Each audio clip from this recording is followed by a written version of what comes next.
ప్రభువైన యేసుక్రీస్తు తాను పునరుద్ధరణైన తర్వాత ఎమ్మాయి మార్గంలో ఇద్దరు శిష్యుల్ని కలిశారు.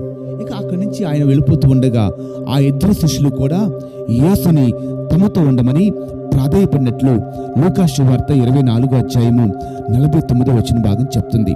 ఈ రోజున ఆయన మనతో ఉంటే గనక మన జీవితాల్లో కార్యాలు జరుగుతాయి. వారితో ఉన్నాడు గనక ఆయన వారి ఆహారాన్ని ఆశీర్వదించాడు. అప్పుడు వారి కన్నులు తెరవబడ్డాయి.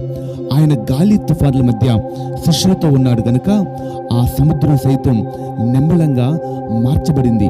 ఆ వివాహ విందులో యేసు ఉన్నాడు గనుక తీర్చి అక్కడ ఉన్నటువంటి లోపాన్ని సరిచేశాడు. ఈ రోజున ఆయన మనతో ఉన్నట్లుగా మనం ఆయన్ని వేడుకుందాం.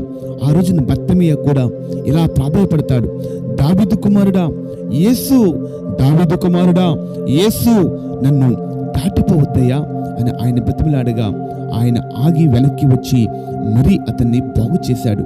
ఆ రాత్రంతా కూడా యాకోబు తన కుటుంబాన్ని, తన పిల్లలను, తన యావత్ ఆస్తిని కూడా ఎబ్బోకు రేవు దాటించి తాను ఒంటరిగా మిగిలి ఆ రాత్రంతో ఆయనతో దేవునితో పోరాడుతూనే ఉన్నాడు.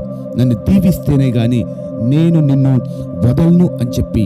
అంత మాత్రమే కాదండి, మోషే కూడా దేవుని సన్నిధిలో ఇలా ప్రాధేయపడ్డాడు, నేను ఇక మీతో రాను, మీరే వెళ్ళండి అని చెప్పినప్పుడు ఆ సీనాయి పర్వత అరణ్యాలలో మోషే అంటాడు, నీ సన్నిధి రాని ఎడల మమ్మను ఇక్కడి నుండి తోడుకొని పోవద్దు, ఈ అరణ్యంలో ఉండడమే మేలు అంటూ ప్రభు పాదాల దగ్గర పడడం జరిగింది.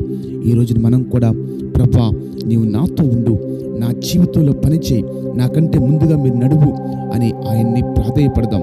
ఎందుకంటే అడుగుడి మీకు ఇవ్వబడుతుంది, వెతకండి మీకు దొరుకుతుంది, తట్టండి ఖచ్చితంగా మీకు దొరుకుతుందని ఆయన చెప్పారు.